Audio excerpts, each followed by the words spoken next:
Good evening, everyone. Welcome to the National Humanities Center Humanities in Class webinar series.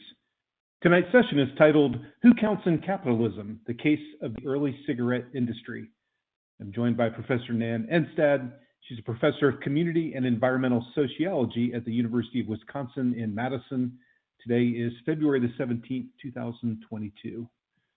Thanks again, everyone, for joining. My name is Andy Mink. I'm the Vice President of Education Programs at the Center. And on behalf of my team, my staff, my friends and colleagues, Jira and Mike and Meredith, I want to thank you again for joining us for a 90-minute session here in the middle of the work week. I hope you had a reasonably good school day and school week. I know that the calendar's starting to turn, and now that we are edging past February, that's the hardest month in the world to teach in. And spring is just around the corner. Maybe things are slightly less disrupted. And I hope that you're finding the time that you spend with us to be relevant and well connected to your teaching as well. In particular, I want to reach out and thank some both familiar and new faces that I see in the room. Rachel is joining us tonight from Alabama. Thank you, Rachel, for being here. Kent's joining us from Northwestern State University. Jason and Teresa and Judith are all fellow North Carolinians. Jason's in Winston-Salem, so tonight's topic is particularly relevant for him. Teresa on the western side of the state in Johnson County, Judith on the eastern side of the state in Wilson County. Thank all of you for being here tonight. And of course, we always have many LAUSD folks. It's always great to see Southern California represented so well. Francisco and Gary, Annette, Guillermo, and Susan, who's at the Yes Academy. Thank you again for joining us. I'm not sure if I've ever really shared the origin story, the genesis story of the center. I've mentioned several times that the center is located in Durham, North Carolina, again, making tonight's topic particularly relevant in a place-based sense. But the center was founded in 1978, and there was a group of forward-thinking North Carolinians in the mid-1970s, who imagined that central North Carolina would become an intellectual and industry hub. Of course, we have three major universities here in the RDU area. In the Triangle area, we have North Carolina State University in Raleigh, Duke University in Durham, and University of North Carolina at Chapel Hill. Not far at all are equally wonderful institutions like University of North Carolina in Greensboro and Wake Forest, where Jason's located in Winston-Salem. And this group of North Carolinians imagined that with all of this kind of vibrant university intellectual community here, that it would be really smart to have a business park. So they began to raise money, raised a gob of money, and started what is now, I think, the largest business park in the country. It's called Research Triangle Park. And that's a big section of land, 5,000 acres or so, where pharmaceutical companies and technology companies and, as a matter of fact, Google and Apple are both moving into the area. Amazon's got a presence. But they also wanted it to have an ethical core. And so the National Humanities Center was founded as a completely independent, nonprofit research center in the humanities. In fact, the only one in the world. So we're not associated with any government or federal or state budgets. We are completely independent. And this is a space where colleagues and friends like Nancy McLean, a friend of Professor Enstad, I believe, comes to our building on a daily basis to do their work. But I love that sense of an ethical core, right? You've got all this business growing and this sort of entrepreneurial and very capitalistic driven innovation happening, but hidden in the woods as this kind of heartbeat of the mission and the goal. And I think the spirit of the area is the National Humanities Center. And it's there that humanists and professors, academics and scholars come to essentially develop new and emerging understandings of the humanities. What's interesting is that the center was constructed in 1978. This is the only purpose of this building, but it was built on old tobacco fields. And of course, North Carolina remains to this day really the central state in the country in terms of production of tobacco, beginning way back in the 19th century with the Bull Durham Tobacco Company that lasted until about 1955, 1956. But all the names you're going to hear tonight, Morris and Lucky Strike and Reynolds and Duke, those are all right where the center's located. And for me, it's a unique and relevant topic, not just because it's interesting because where we are, but because it really does kind of slice to the heart of tonight's opening question. Can capitalism be ethical? Can it serve the public good as well as contribute to their own bottom line. As you explore these complex topics, I do hope that you use the Humanities in Class digital library to access the free and open resources that we have, both associated with tonight's webinar and topic, but also numerous other humanities fields and disciplines and content. This is where we have placed the readings for tonight's session. Judah, thank you so much for your call today. We send a lot of links out when we run this series, and I think we accidentally had the wrong link to the wrong readings in your initial reminder, but Jira replaced it quickly because Judith gave me a call at my office. And if you go to that link, and the link I'll put in the box here shortly, you'll be able to access the readings that Professor Enstad has provided, as well as the recording of tonight's session once it's completed. These readings are super helpful as you prepare for our webinars, but they're also, I think, almost more helpful after you've completed them. So you have a chance to hear and to engage and to think about, and then you can go back and find these resources, articles and chapters from Professor Enstad's recent book, by the way, or articles that she's published in national media, and really use those to support your connection of this work and this content with the teaching that you're doing.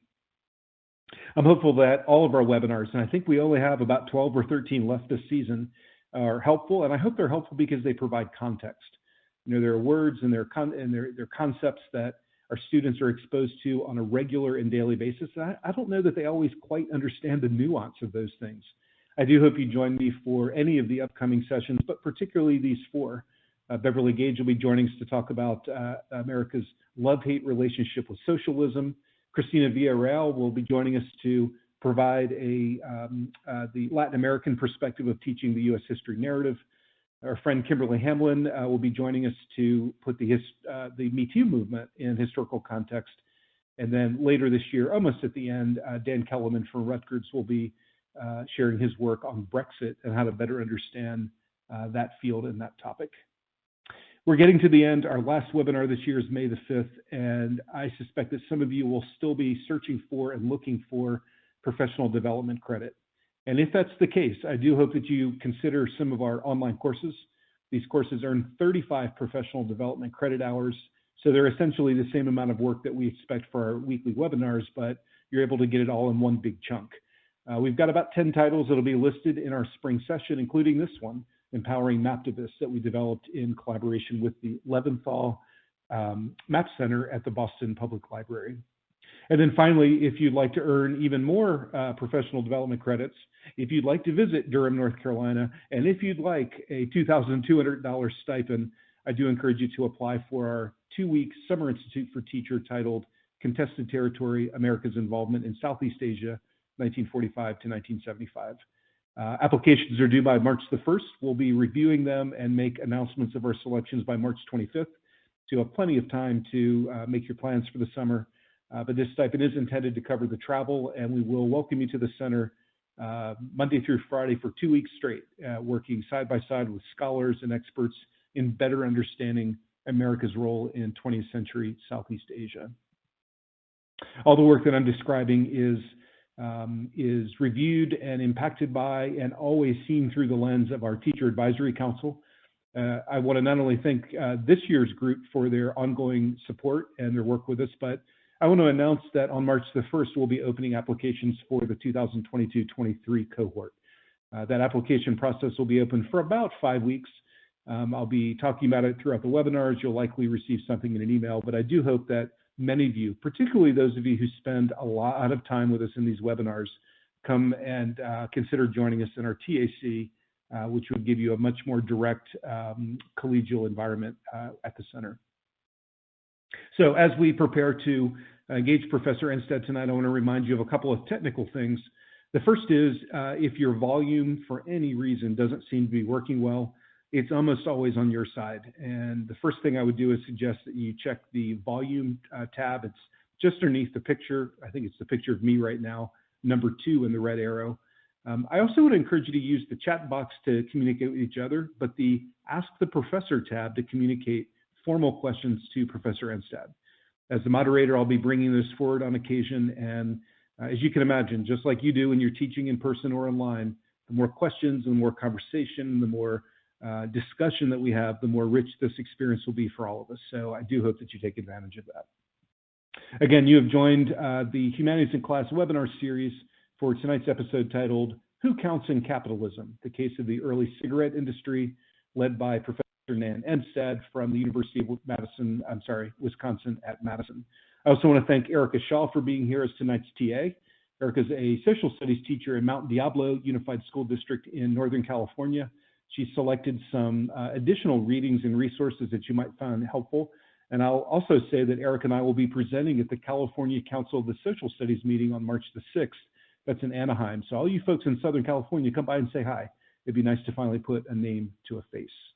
Speaking of names and faces, Professor Enstad, can you hear me up there in Wisconsin? I can hear you.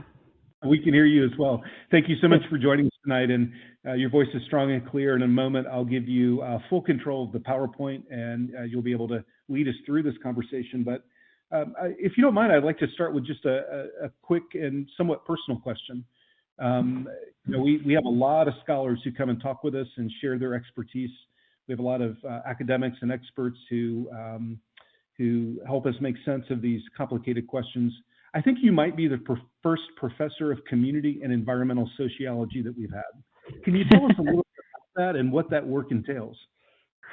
Sure. Well, I got my PhD in history from the University of Minnesota, and my first job was actually at University of North Carolina, Greensboro in the history department. Fantastic. And then I moved, so I was a North Carolinian for a while. That's really where this project came from. And then I moved to the history department at the University of Wisconsin-Madison in 2001. And I was there until January of 2020. And at that point, I moved over to the Department of Community and Environmental Sociology, really because this work on cigarettes made me interested in tobacco and in global capitalism and issues of agriculture. And I started teaching. I was like, how can I teach about capitalism in the history department without it being a history of business, which we already had that, and I didn't want to teach the history of business. And so I started teaching food history classes, which is super fun. And that's what I'm doing now. So I moved over because the heart of the teaching about agriculture and food systems is in the Department of Community and Environmental Sociology. And so I'm getting to really engage with issues of climate change and corporate power. And I'm still a historian, but I'm loving the interdisciplinary placement.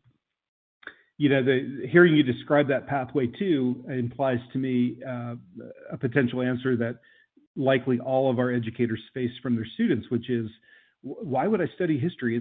I can't do anything with a history degree or specialty or interest. And what you've described is the ability to move in and out of interest and through disciplines. History can allow you to do a whole lot of things that's not that sort of typical single monochrome direction that people imagine. That's really true, and it's also true of environmental sociology, where students are getting jobs in in various kinds of nonprofits and other kinds of opportunities. So I am learning a lot about the different applications of social studies, basically of the social sciences. Right. Well, thank you again for being here again. I'll be bringing questions to you on occasion. We'll probably pause at different times, and I can bring them more formally, but we're looking forward to your talk, and I invite you to take the wheel of the PowerPoint and lead us through this. Okay, thank you so much. I'm going to see if it works. That's exciting. Okay, well, it's wonderful to be here. I just want to say thank you to Andy for the invitation and to Jira for helping me get materials and getting set up with this. I'm really excited to talk to you tonight. So I'm going to go directly to the first slide. Here it is. So I wanted to start with this cartoon because I really love this cartoon, and I invite you to respond to the cartoon in the chat if you want, and I'm going to rely on Andy to jump in with any synopses of comments. But this cartoon is, I think, a contemporary rendering, right, of the robber barons, specifically the railroad robber barons. And but they're using, the artist is using some of the visual components of 19th century political cartooning from the Gilded Age. So it's representing this moment when the robber barons, the railroad robber barons, are carving up the country, carving up territories, building railroads, and you can see them building railroads. The guy in the front is shaking the dice. He's speculating on the stock market. And back there in the island, kind of in the upper right-hand corner, upper left-hand corner, is Europe that trying to kind of build power over Europe, economic power over Europe. And I love this for all of the messages that it's trying to send about these robber barons and their control, right? And it treats them critically, but also with humor. They seem pretty self-involved, right? They're kind of bearded babies engaged in parallel play. They're not really interacting with each other. But I also love this image for two messages that I don't think the artist necessarily intended to send. And first of all, they're doing it all, right? They're the only people pictured. They're building the railroads. They're managing the finances. They're dealing with the territorial struggles. They're singular. Nobody else is pictured. They are the only significant actors that we're seeing in this picture. And the second thing that the message that this sends is that they're all powerful, right? They loom over the territory. They make change at will.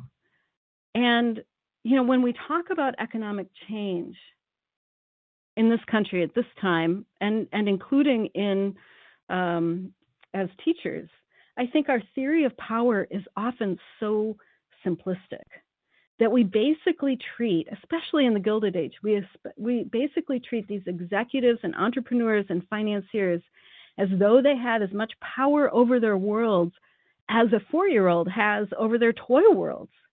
Those toy worlds that are entirely theirs to make as they wish, and then that they can destroy when it's time for a nap, right?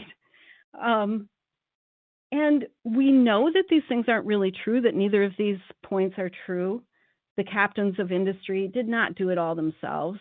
There were workers, there were accountants, there were all kinds of people. And we also know that they didn't have total power. There was significant constraint and contingency.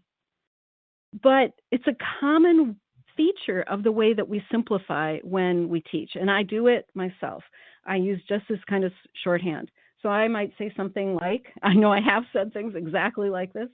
Henry Ford produced 38,000 Model Ts for the Allies in World War I. Right? We don't mean that he actually made those cars himself, right? I also teach about the assembly line. And we know that there had to be scads of middle managers and supervisors and accountants and, janitors, right? It's a manner of speaking. But what I want to suggest is that this simplification reveals something about our default way of thinking about capitalism, a way that both distorts the reality and also disempowers us to feel that there's anything that we can do about the shape of capitalism. I really liked the opening question that Andy posed, because it asks us to imagine even what could capitalism be? It's something we don't ask ourselves enough.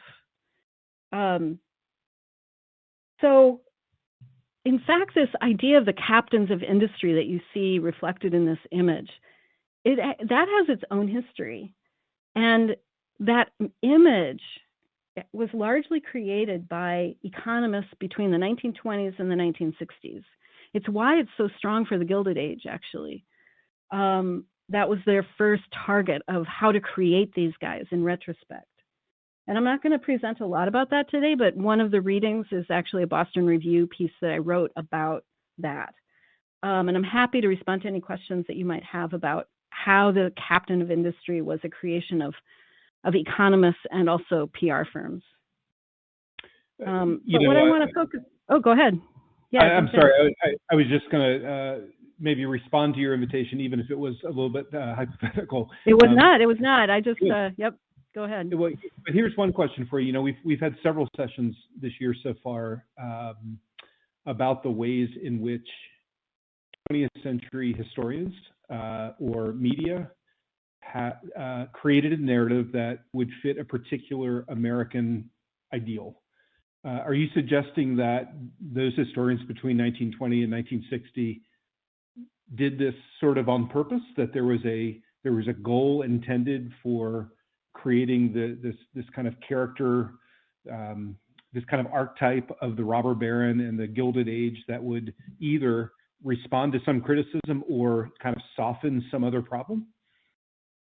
Yeah, so it really starts in the 1920s and 30s, and it starts more among economists. Historians get involved after World War II, but the economists start worrying a lot about the rise of Bolshevism and Marxism around the world after the Russian Revolution of 1917. And the rise of, communism in China. They're really worried that capitalism is getting a bad rap, because capitalism was getting a really bad rap. It really was.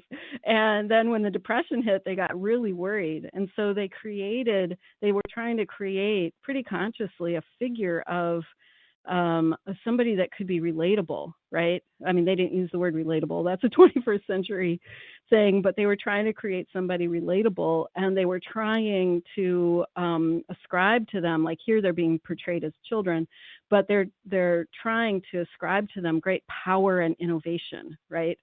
And so that's really where it came from. And then historians at Harvard Business School kind of jump on. There was a lot of synergy between economists and historians right after World War II in the Harvard Business School and at Harvard.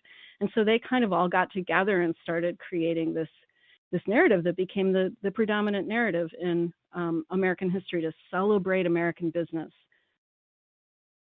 Yeah, that makes a lot of sense. Thank you for digging into that. And it's, I think as we've gone through our year, and I think all of us are constantly trying to see where these stories come from, what the motivations might be, and then what the other perspectives might be behind them. Yeah. Well, feel free. I love being interrupted. So, all right. So I'm going to jump back to so this is really sort of introducing to you my passion, which is to interrupt this idea of capitalism that has, that's all about these powerful guys, right? And try to imagine, how can we understand capitalism in a more nuanced way, right? And what do we find out about capitalism when we do that? And so my premise is both totally obvious when you think about it, and then also a little bit difficult to implement, which is that corporations, like the big tobacco corporations that I study, or these railroad corporations, are made up of people, scads and scads of people, and that these people have shaped the corporation and capitalist economic change through what David W. Noble has called unpredictable creativity. And so instead of this picture, very simple, of just a few guys, we end up with a picture of like way too many people and way too much complexity. So how do we work with something? How do we create a story, make visible the impact that people had on stuff? And if we do that, we might see the captains of industry differently too. We might see them as real people rather than as brilliant entrepreneurs or tyrannical toddlers.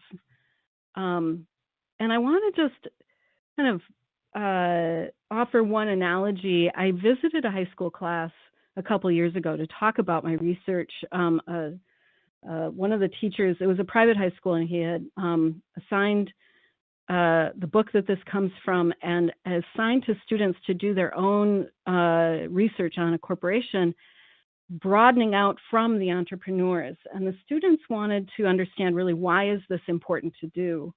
And so the analogy that I offered them was, say a reporter wanted to write an article about your high school. The reporter comes in the front door, they go directly to the principal's office, they interview the principal for a couple hours, and then they leave and they go write their story.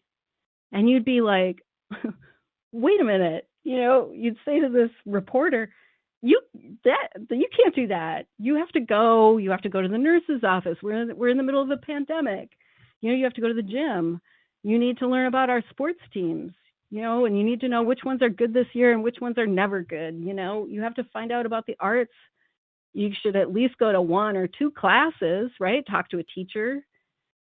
But more than anything, you really need to talk to students, right? They're the ones that give this high school its creative vibrancy, right? As well as whatever special challenges this high school faces and its very shape, right?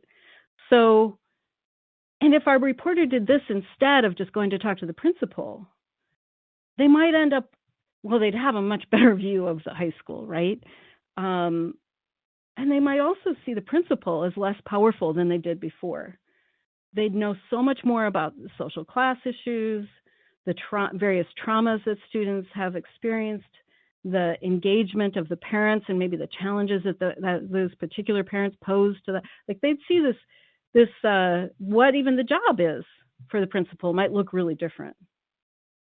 So you get my point about how our optic on economic change ends up being so distorting of what the reality must have been. So in order to look at how is economic change made on a daily basis in a more peopled capitalism, we need some optics into it, right? So let's see if I can get this slide to move. So some new optics in search of creative influence of people within capitalism, right? And here you have another very similar kind of graphic with the robber barons all lying around. Nobody's active in this one. At least in the other one, they were doing things. Here they're just lying around. I think they just ate. And you see the people, the little people are holding up the world, right? But they can't move. They're totally oppressed. This picture shows what happens sometimes when we try to bring in the so-called little people. And it's hard to get out of kind of a dichotomous viewpoint. So I'm really interested in workers. I'm a labor historian, but I want to get out of a kind of dichotomous view. There are lots of kinds of workers, and we often think only of industrial workers, right? But what about farmers? What about white-collar workers or pink-collar workers, women workers, or adjacent workers like janitors or sex workers or domestic workers? How are all of these workers part of this? So in order to kind of look at that, I use these optics. So I'm going to present some ideas to you. One is looking through business networks. This stays at the level of business and white collar. Well, not entirely, but and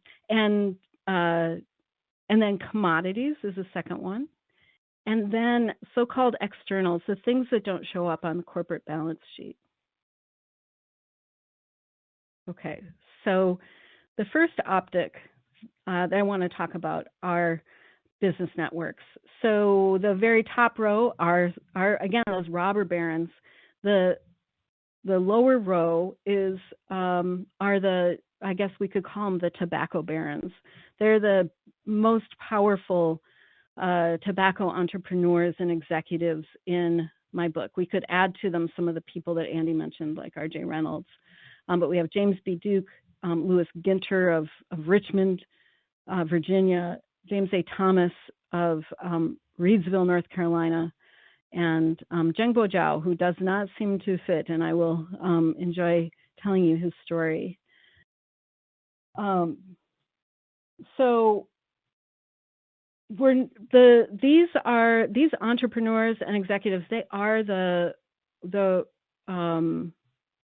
kind of the robber barons of the tobacco industry, And looking at business networks doesn't really set them aside or toss them out. We're not like, we're not sending the principal out of the school entirely, though that might be a nice fantasy for some of you if you're like some of my friends who are high school teachers. But instead, we're seeing them as embedded in a larger business community. So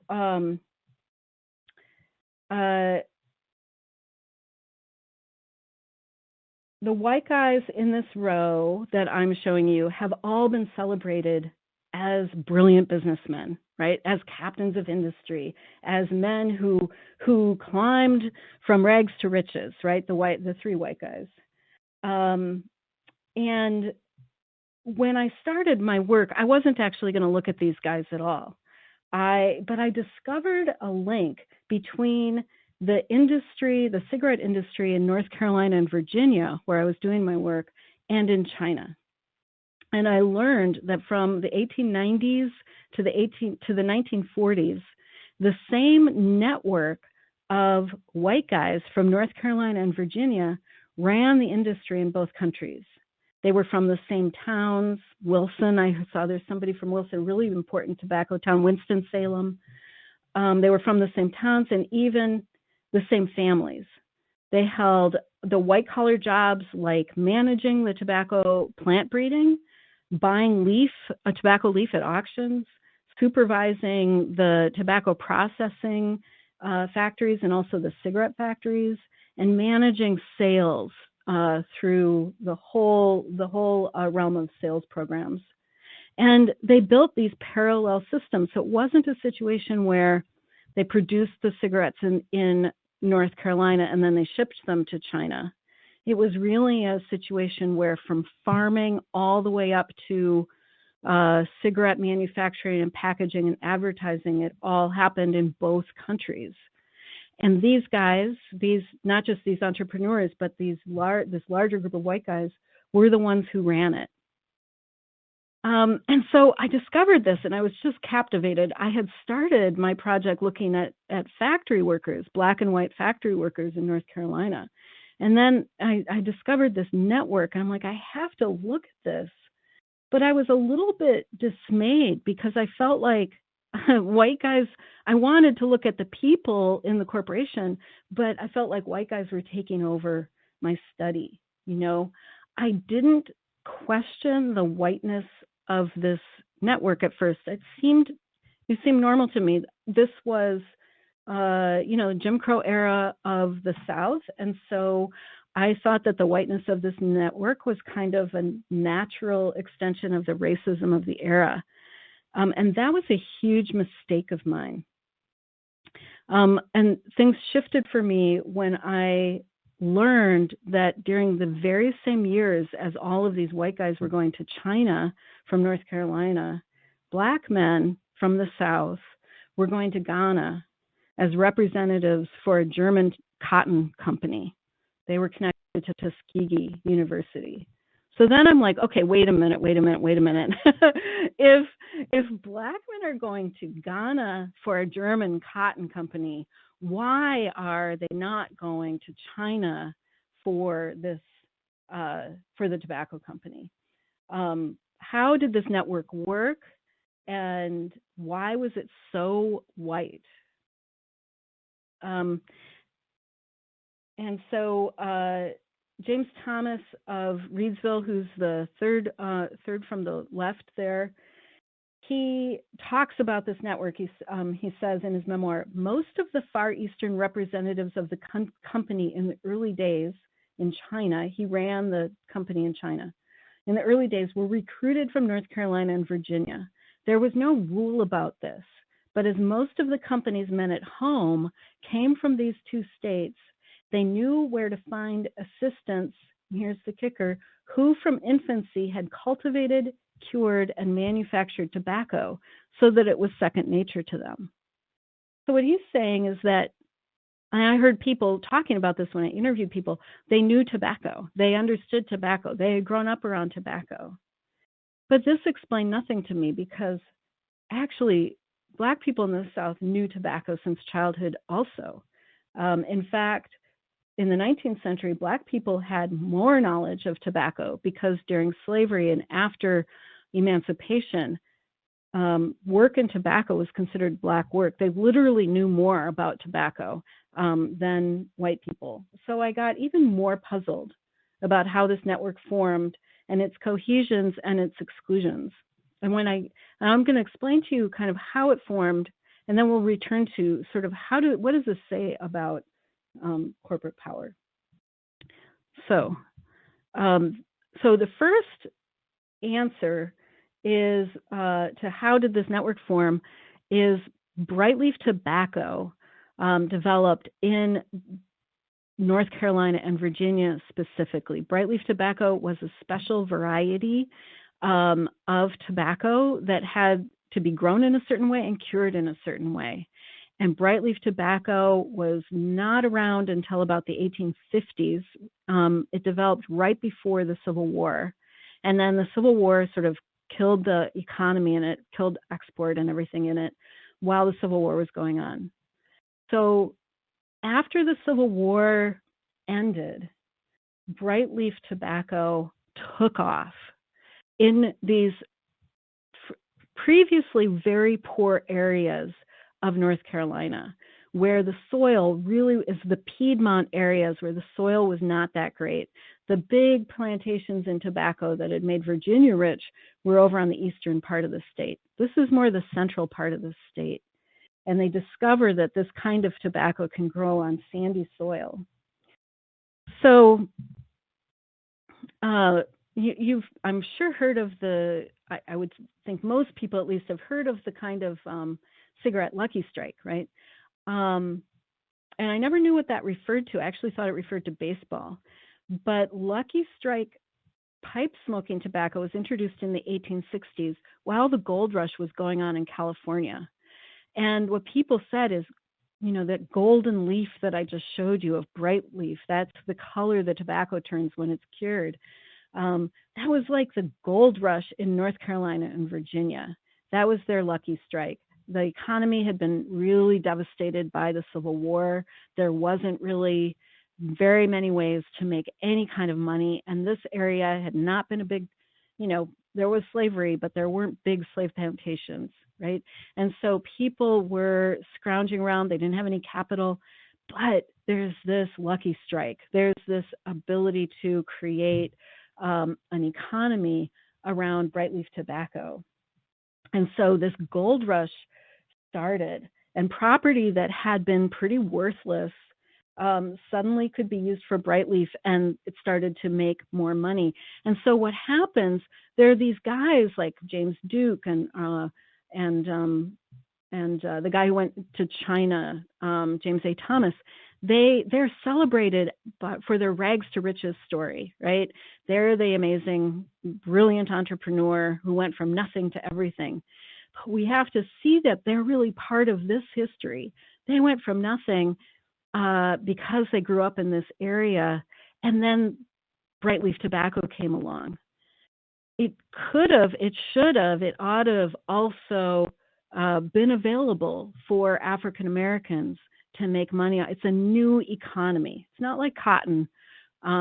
It's a brand new economy, and people with very little land or no land. Duke had very little land. Thomas didn't have any land. His father lost the land, and he started working at a warehouse, a tobacco warehouse, when he was only 10 years old. He left school. So these are people who ride the wave of brightleaf tobacco into a brand new economy. And so the question becomes even stranger about why African Americans recently freed from slavery couldn't do the same thing, because they were buying land, they were farming, they knew more about brightleaf tobacco than whites did. And brightleaf maintained its value. So you see on the right-hand side of the slide, Lucky Strike cigarettes are introduced in 1916 and become one of 4 brands that boom in the 1920s. And something I didn't know till I worked on this project is that the American-style cigarette that became so popular in the Jazz Age and the 1920s, its distinctive ingredient was bright leaf tobacco, because it was easier to inhale bright leaf tobacco, also more dangerous. So that also is part of what accounts for the health detriments of these cigarettes. So during this, now going into like the cigarette era, so cigarettes weren't that big of a deal in the 19th century. People rolled some of their own cigarettes, but they didn't buy a lot of cigarettes. It's not until like the 1910s they start doing manufactured cigarettes in the 1880s. And then they really take off though as a big product in the 1920s. So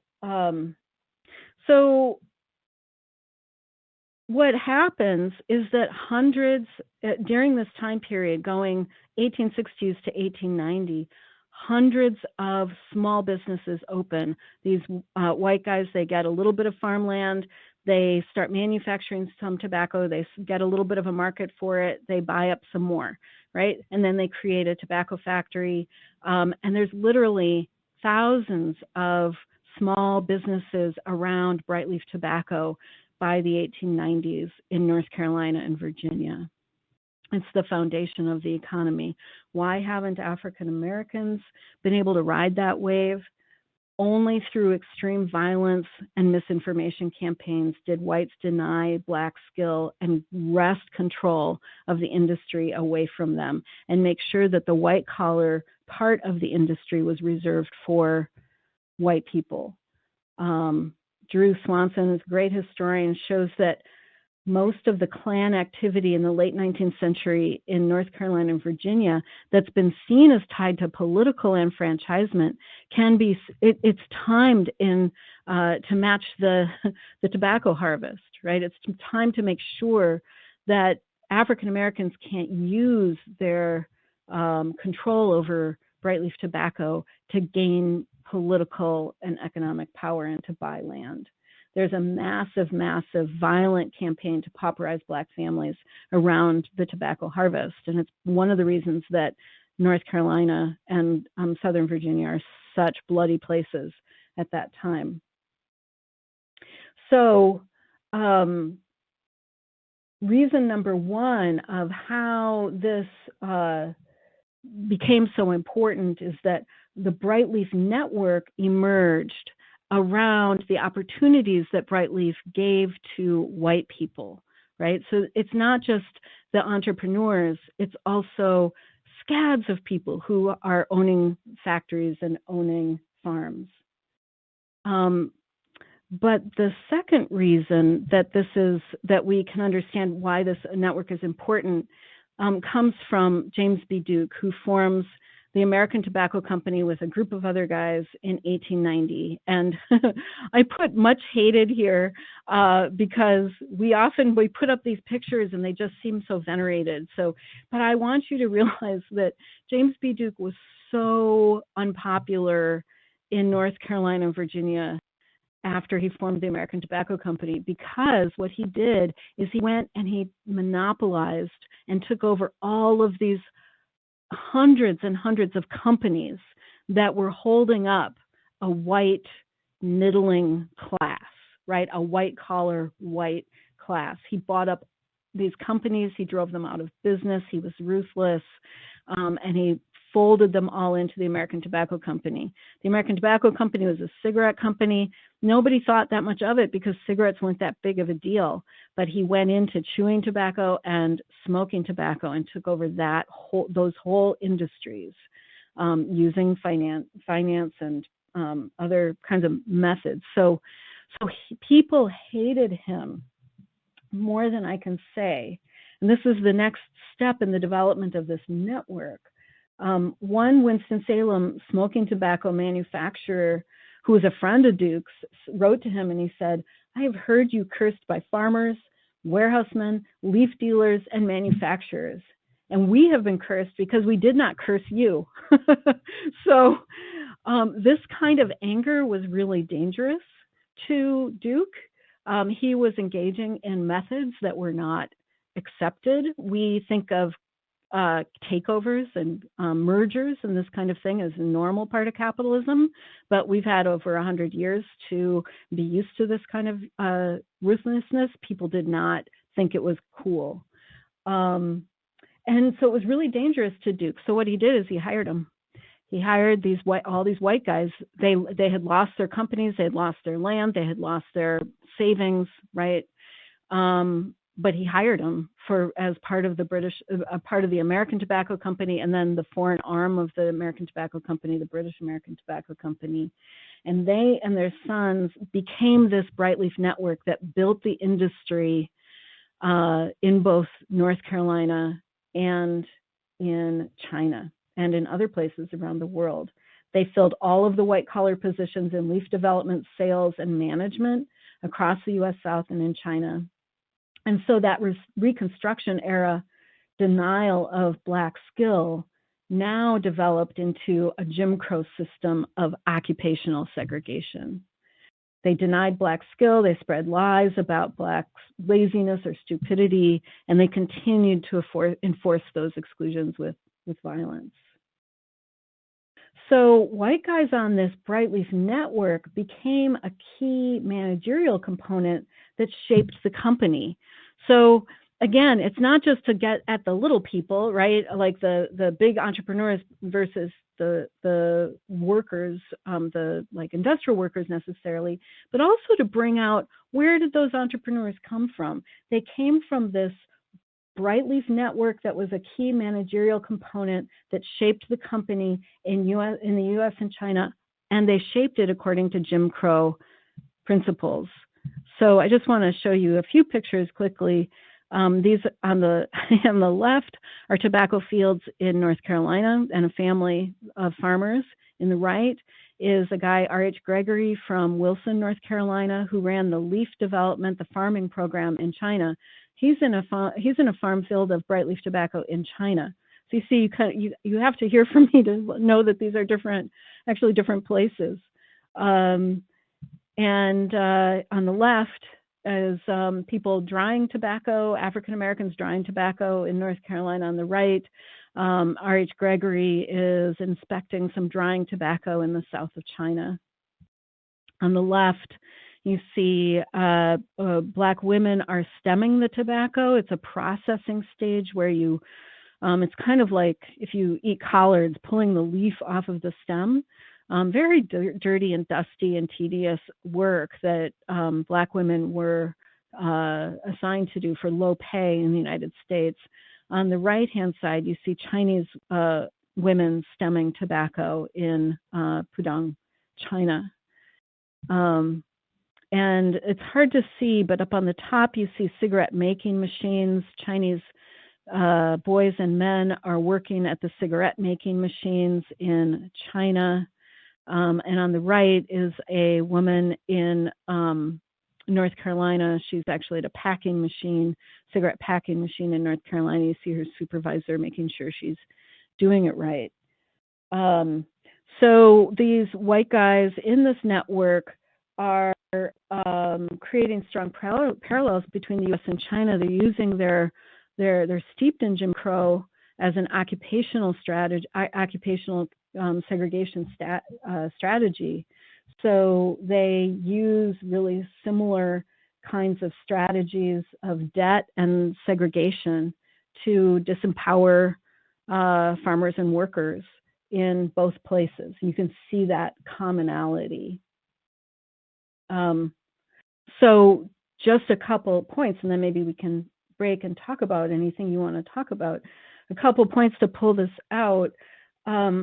Duke and Thomas and the other executives, and I could explain about people like R.J. Reynolds, they all emerged from this Brightleaf network. They were a product of it. They didn't get their positions just because they were brilliant. I mean, they might have been smart, I think they were, but they were actually a product of a larger phenomenon. And this corporate network, second thing, it's arguably more influential in how the company actually was shaped than any of those individual entrepreneurs, right? More powerful than Duke was this Brightleaf network that was everywhere on the ground, right? implementing the ideas that they shared. They came from a similar culture and they implemented those ideas in both places.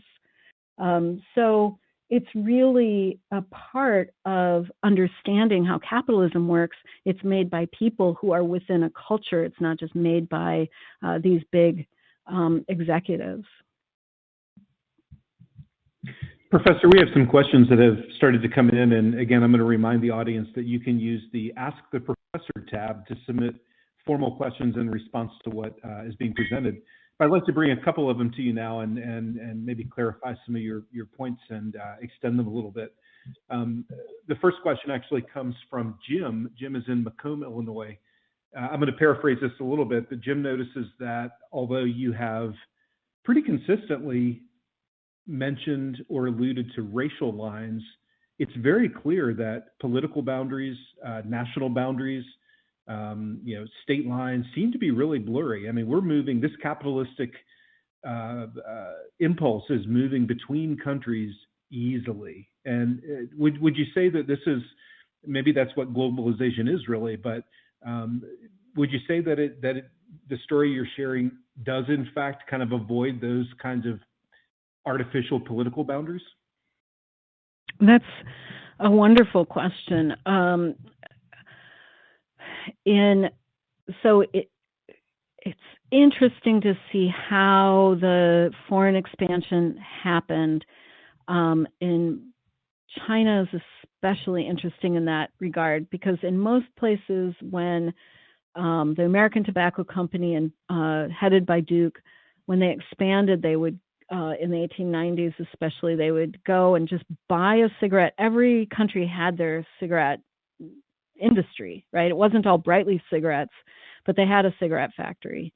And so they would go in and forcibly buy up factories or just shower people with money until they would sell it to them.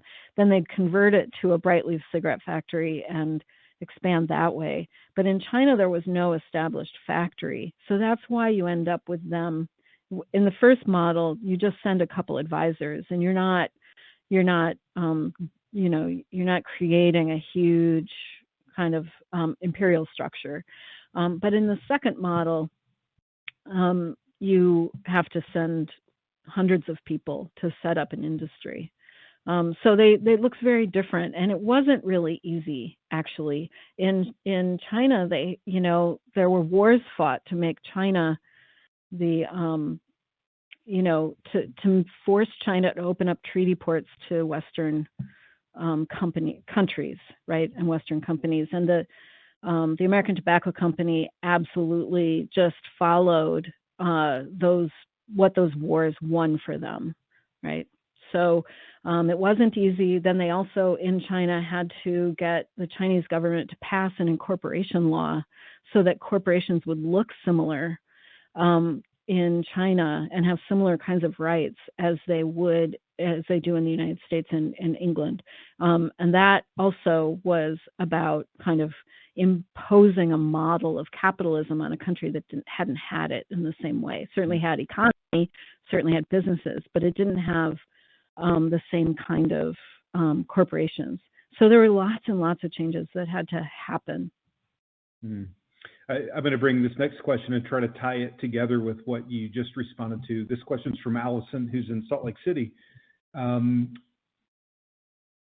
Even though I phrased that question as if this expansion of capitalism, this global sense, was somehow blurring these political lines, the truth is that can't really happen. And so Allison's question is, how did this connection between North Carolina tobacco fields and China or other places in the world, how did it affect things like taxes and tariffs or foreign policy for the United States in the 20th century? Yeah, so that's also a really great question.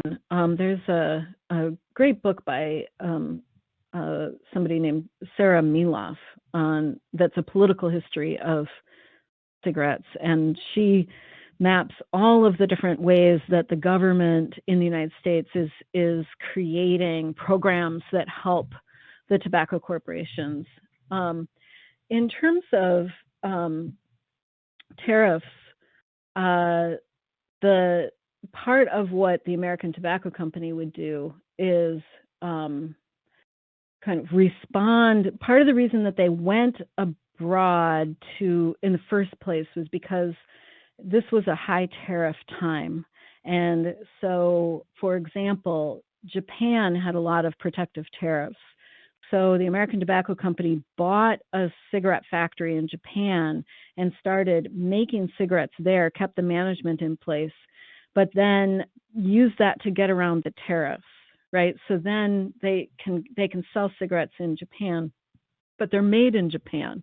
So they escape the charge of a foreign product. So the tariffs, ironically, sort of spurred globalization, a certain model of globalization, right, as kind of a go-around. And then the Japanese government decided, this isn't working for us. We're just going to nationalize the industry. So they kicked out American Tobacco Company, nationalized their factories, and the Japanese government owned the factories. And that is actually why, because the American Tobacco Company was using Japan as its East Asian site, and it was shipping cigarettes made in Japan all over East Asia. But once it got nationalized and got driven out of Japan, that's when they were like, okay, well, we have these markets already established in East Asia. We better try China. The war with Japan, ironically, had just made it possible to build factories in treaty ports. And so it's sort of a combination of these tariffs and the wars that are fought to open up markets and possibilities for Western countries in other places. Thank you. I'm going to add one more complicated layer to this question then, and this comes from Judith. Judith's in Wilson, North Carolina. She's wondering how the activities of Christian missionaries to China in China did it follow this business, or did it lead and open up opportunities? The tobacco people and the missionaries did not get along very well. The missionaries were there first and for different reasons, and very often were against smoking. They didn't like tobacco. They didn't like alcohol, right? And so the cigarette companies show up in China, and the white guys that they're sending are most of them are between the ages of 19 and 26, except for the higher ranking people who make a life out of it. But the ones that just come for a stint are young, and they're running around China having a good time, selling a drug that the Christian missionaries don't approve of in the first place. And a lot of the Christian missionaries had they were deeply embedded. Say what you will about them.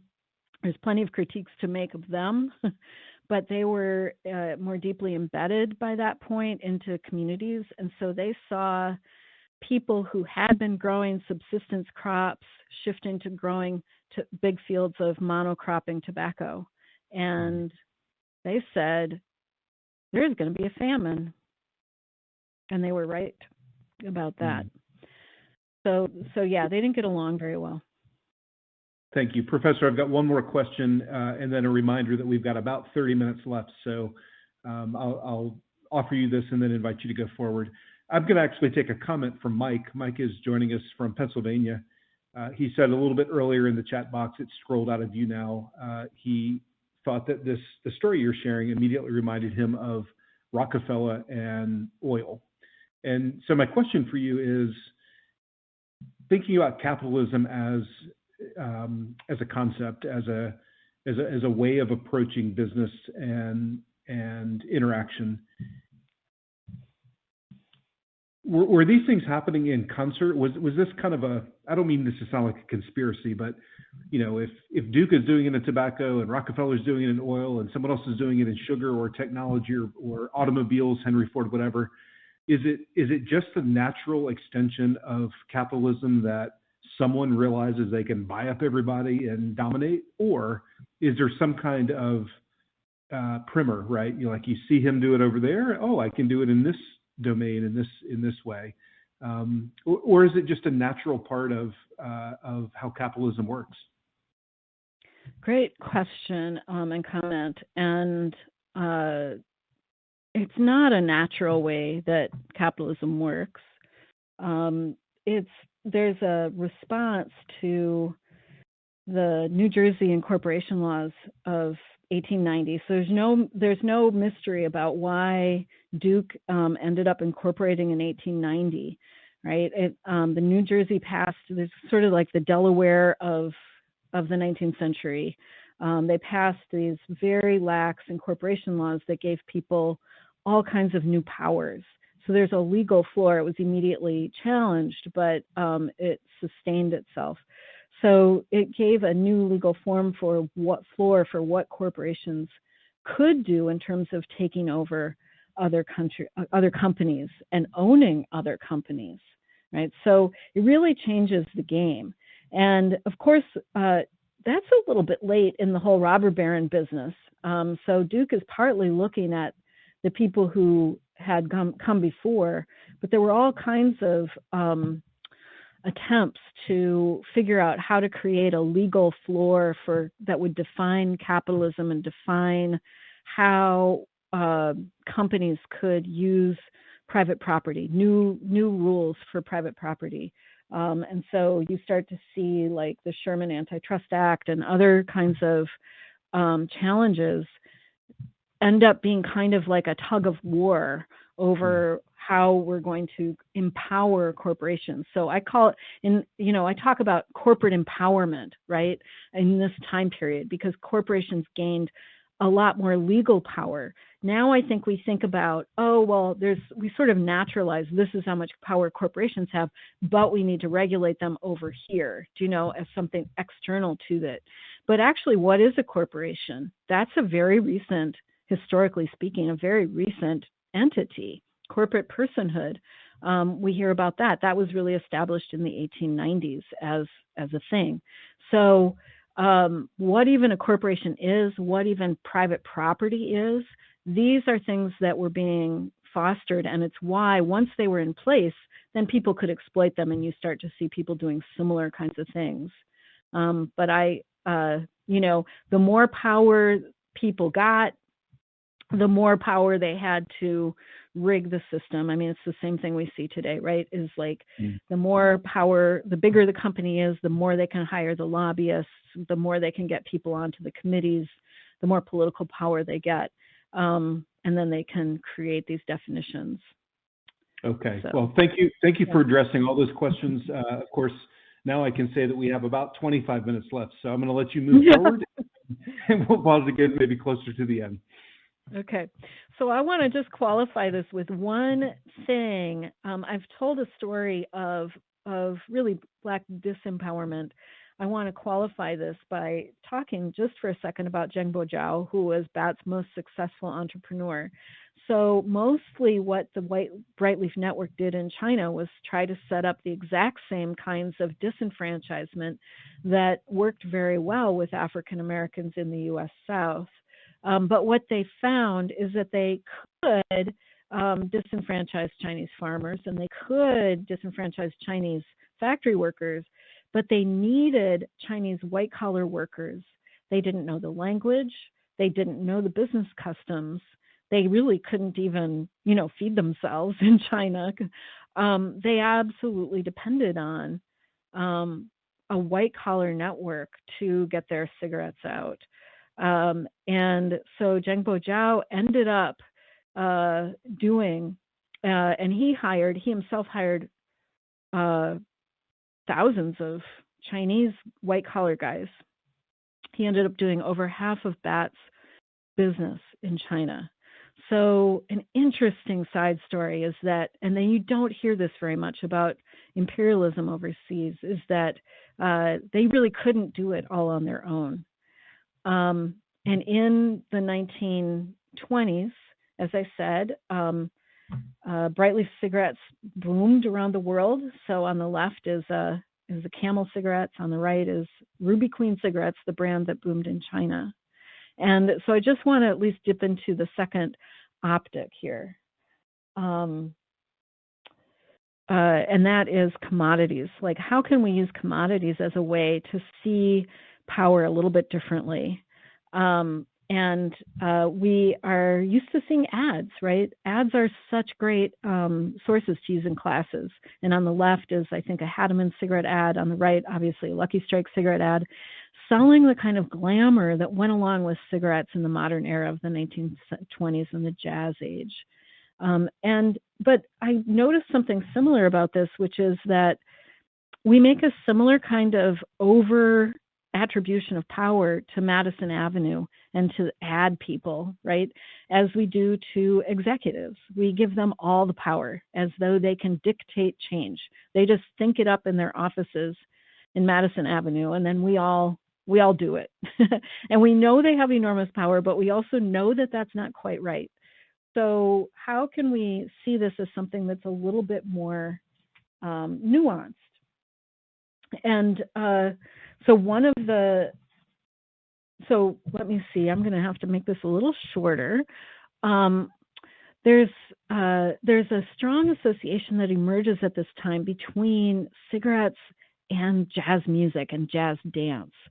And so I ended up digging into that to see how can we see ordinary people within these corporations, not just the ad men, as creating it. So the first thing I found was the ad men.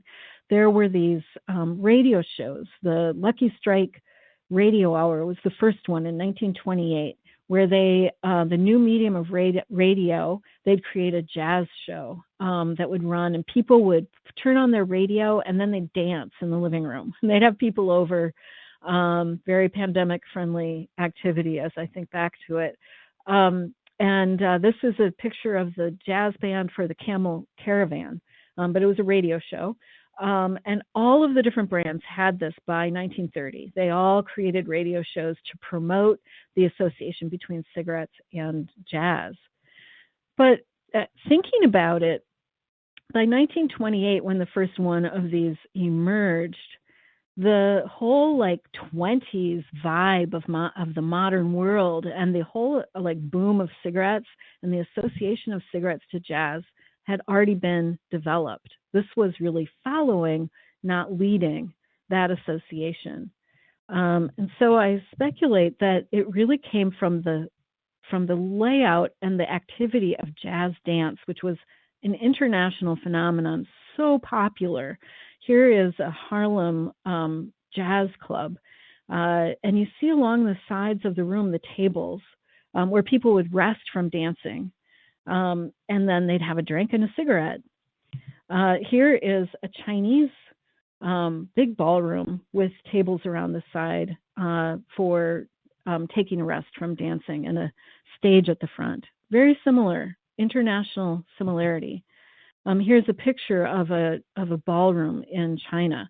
An African-American band called the Buck Clayton Orchestra is over on the left-hand side under the arch, and people are dancing.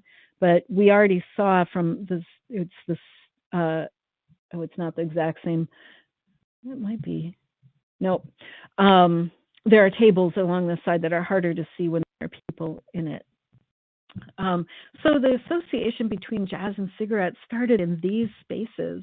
And looking into that, it becomes clear that they're really company spaces. So the white guys on the Brightleaf Network, they go to these dance halls in the 1920s and the 1930s, and they go as a company, right? They go with their coworkers. In the early days, there aren't very many white women in Shanghai where this is held. And so there are Chinese women who are taxi dancers. So they learn their place in the company through immersing themselves in the culture that they are working to promote, right? They are part of the early iteration of creating that culture. They're not just sitting back and promoting it. This is a picture of Buck Clayton, African-American jazz musician, with a Chinese driver in the back with a rickshaw. And Buck Clayton found opportunity in China to play in these jazz clubs when he had struggled to find opportunity in the United States.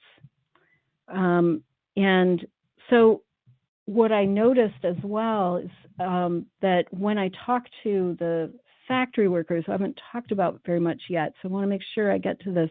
When I talk to the factory workers that I interviewed in Reidsville, North Carolina, the Black factory workers, they remembered these fabulous jazz shows coming through Reidsville, and bands playing at the Armory, bands like Duke Ellington and Jimmy Lunchford, Cab Calloway, the best jazz of the 20th century. Because there was an American tobacco factory there was a big enough Black population to fill the Armory, and they had an amazing litany. It was one of the bright spots. There were people, very old people who I was interviewing, who were remembering these days of going to hear some of the best music in the world, right? And so unlike with, and in this case, they were laying claim to the culture that the cigarette companies were making, and they were really forging it. It was theirs, actually, in a way, more than other people's. And I looked around for analyses of this, but the only kind of analyses I saw of these shows in the South were in the deficit model. They were talking about how unfortunate it was that these great bands had to play in these crappy little places in the South. The only person I found who talked about what did it mean for the workers to experience this and to be part of the creation of this culture was Ralph Ellison, the African-American writer. And I just want to read you his quote. It'd be a nice way to kind of pull to a close. He went as a teenager to dances in Oklahoma City. And he said, "And then Duke Ellington and the great orchestra came to town, came with their uniforms, their sophistication, their skills, their golden horns, their flights of controlled and disciplined fantasy, came with their art, their special sound, came with Ivy Anderson and Ethel Waters, singing and dazzling the eye with their high-brown beauty and with the richness and bright feminine flair of their costumes and their promising manners. They were news from the great wide world, an example and a goal. And I wish that all those who write so knowledgeably of Negro boys having no masculine figures with whom to identify would consider the long national and international career of Ellington and his band, the thousands of one-night stands played in Black communities of this nation. Where in the white community, in any white community, could there have been found images and examples such as these? Who were so worldly, who so elegant, and who so mockingly creative? Who so skilled at their given trade and who treated the social limitations placed in their paths with greater disdain?" So I love that in this way that these African-American workers who hadn't left home in some ways were at the center of an international culture in a way that their white counterparts simply weren't. In fact, when I interviewed their white counterparts, I asked about the dances at the Armory, and I didn't find any white people who even knew that they happened. I want to just skip to the last slide. Whoops. I guess my watchword actually comes from the musician car seat headrest. I use this in my class a lot. His phrase, "Every life," the lyric, "Every life is a path worth following." And I love that because I really think that part of what capitalism does is it obscures its own history, right? It gives us a fake history of the winners, right, and of the dominant, and it exaggerates that dominance, and it not only distorts, but it also disempowers.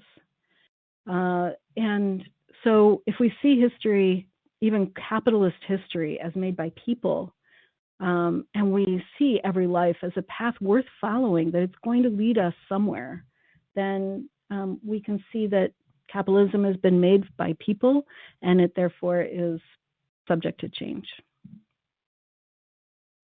Fantastic, Professor. Thank you. And I know that unfortunately we had to move through a couple of your last slides. I wonder if that might have been a more contemporary perspective of what we've discussed. And it seems that I would be unaware to not at least ask you to speak of the ways in which this entire story, this narrative, the people involved, were also involved in what essentially was the cover-up of the health concerns. Talk to us a little bit about that maybe not about the actual health concerns as much as the ethics of capitalism and industry when they just actively know they're working against the public good. Right. Well, I guess I was going to suggest that another optic on getting at people in the corporation is to think about things that don't count on the corporate balance sheet, and health of both workers and consumers don't count. And one of the things, I am embarrassed to say how long it took me to realize this, but the workers and the farmers in North Carolina who made tobacco, and this is true of the workers and farmers in China as well, they smoked at higher rates than the average in the nation. And that means that they also got sick and died at higher rates as well. And so there's not just consumers, but also workers being explicitly disregarded around this ethic of profit. I think that's something that we really need to pay attention to.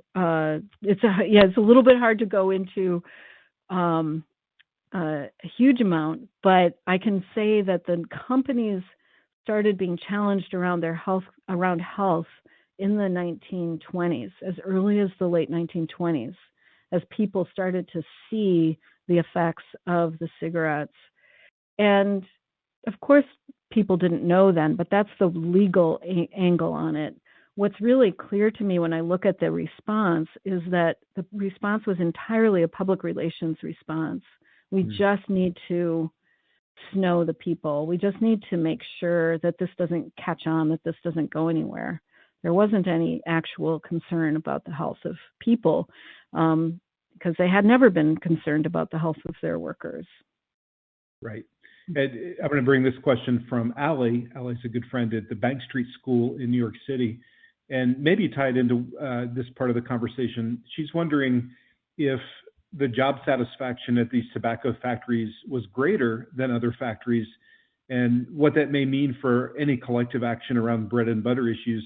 But maybe more specifically, was it a way to suppress unionization? So, one of the ways that the unions certainly helped address those health concerns for the workers was to be their advocates. So in the South, in these tobacco fields, not so much.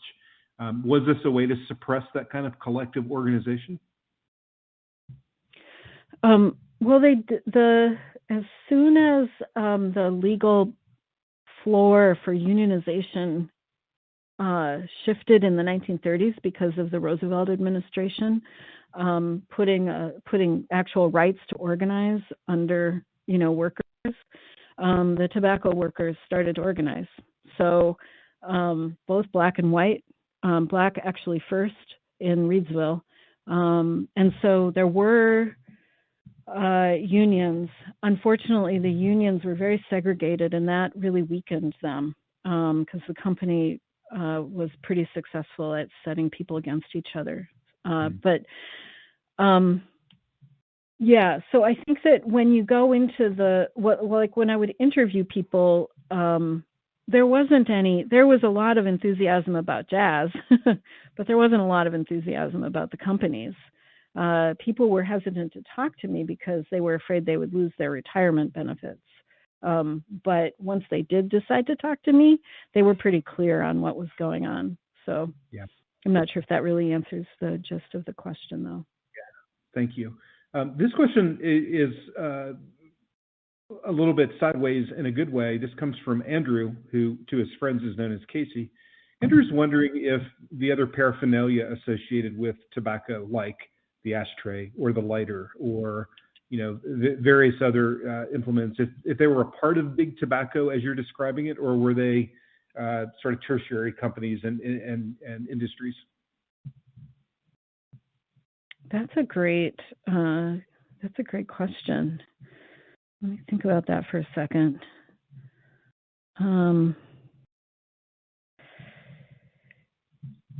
You do start to see companies doing tie-ins in this period. So like tying cigarette packaging to a kind of fashion that's coming out, So there's definitely that kind of thing. Or putting out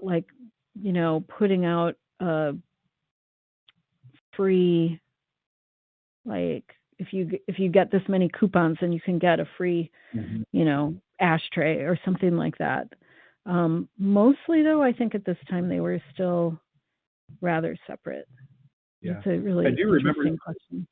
I do remember the Green Book, by the way, when you collect those stamps, and then you get some kind of it's not a trinket; it was like a toaster for 35 cents. Yeah. Right. Talk to us a little bit about the relationship with the federal government. In particular, I'm reflecting on a comment around the implementation of cigarettes to serving soldiers overseas in wartime, World War II. So, pump the soldiers full of cigarettes. How did the federal government and these big companies interact? Oh, yeah, that was huge. Definitely getting cigarettes into rations was a very important strategy for the companies. And they did that really. I think that they were in K rations. K rations included cigarettes. And you also can track that same story through Coca-Cola making a huge boom during that time. So even though I'm talking more about like the boom during the 1920s and 30s, that was the first boom in cigarette smoking worldwide. But the second one comes after World War II, and that's when we really become, as one person I interviewed called it, the smoking and drinking generation. We had such a transformation.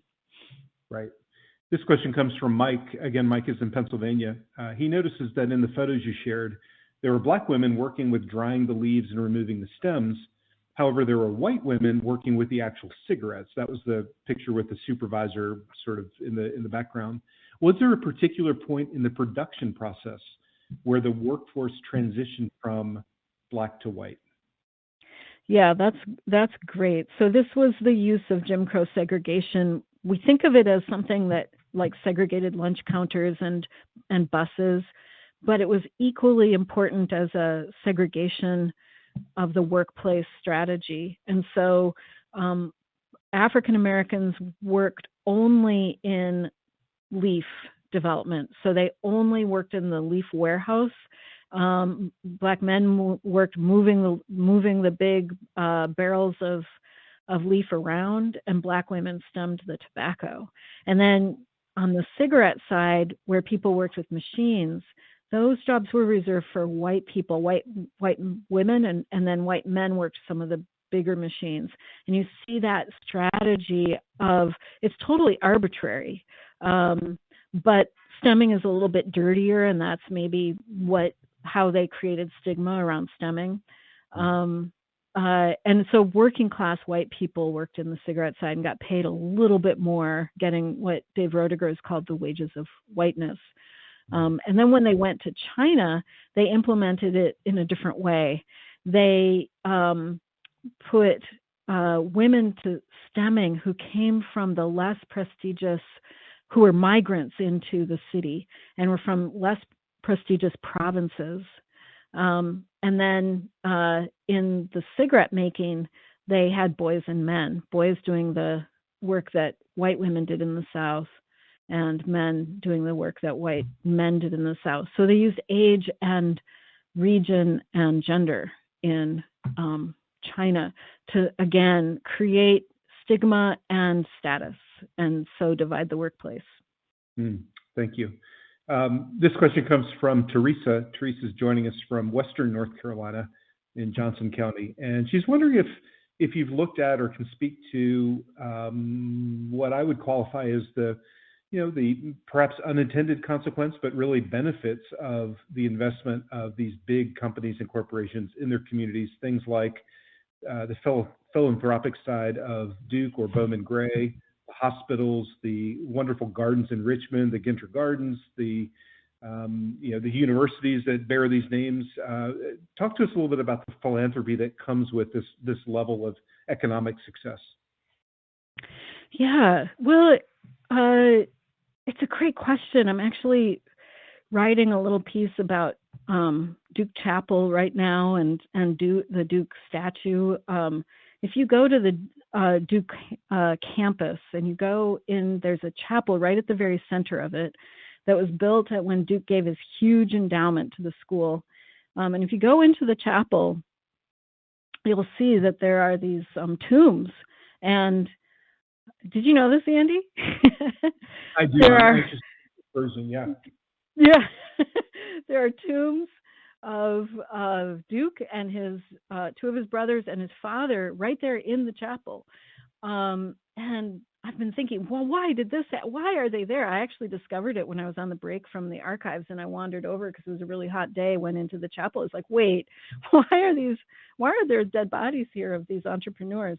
And so this is part of how I got into the project on like what's happening with the creation of captains of industry. So it's partly economists creating this, but it's also partly James Thomas, who went to China and headed the project in China, the company in China, was really instrumental in getting this kind of monument to Duke set up on the Duke campus. And so that philanthropy is really, I'm not saying they weren't well-meaning, but I am saying it definitely held a public relations purpose for all of these guys in countering what was really pretty bad rap that they were getting while they transformed the economy. And if I'm honest, Durham is a wonderful town now, and it's changed so much in the last 15 years, largely from settlement money from the tobacco lawsuit. Last question I can give to Molly. Molly's in Pittsburgh, and she's wondering, we've in some ways used tobacco as a lens to really talk about capitalism. She's wondering if there are any other modern examples or parallels that you might suggest would allow students to have the same kinds of inquiry. Maybe it's technology, maybe it's pharmaceuticals, maybe it's like what would be a contemporary parallel to the story you've told? I think cows. I think beef. Beef is the beef trust dates back to the same time period, but is now an international business that is destroying rainforests and environments, and it's creating, all kinds of unsustainable economies. But we're really attached to it, right? And the companies are in the news. The meat packers, one of the slides that I skipped is about meat packers suing OSHA for not protecting them during the pandemic, right? So there's industry, there's farming and ranching, there's environmental issues, there's McDonald's. There's just so many parts of the beef industry that reach into really intimate parts of our lives, and that we all, even if we don't eat beef, we all are familiar with and participate in. And it's such an important window into the struggles that we're having right now around capitalism and how we can change it, and if we can change it enough in time to save the planet. Professor Nannense, thank you so much for joining us tonight. We appreciate you sharing the story. Next time you're in Durham, please stop by the center. I will. Thank you so much to everybody for coming. I, too, want to thank everyone in our audience for joining us tonight. Please do follow the National Humanities Center on our social media feeds, as well as take a look at those newsletters that we send out on occasion.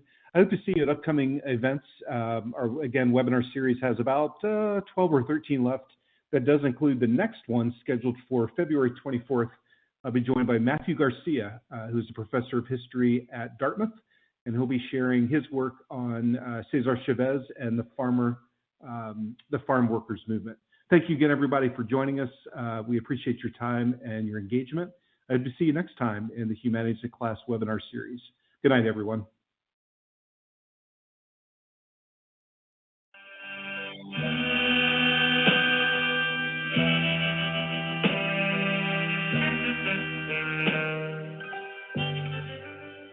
It's early in the morning,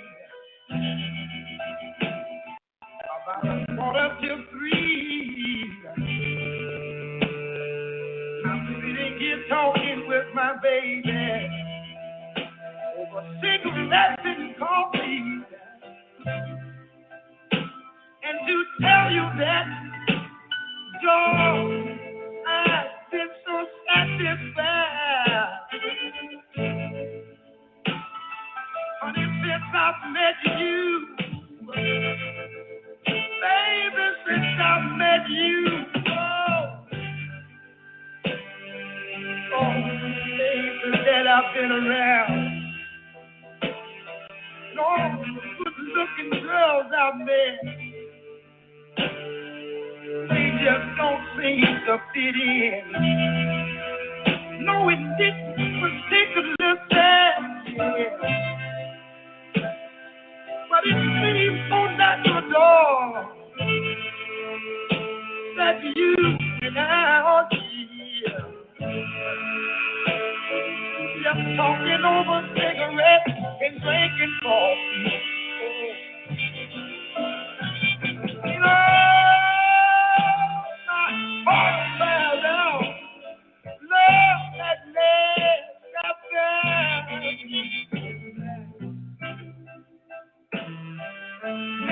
Honey, won't you let me just feel my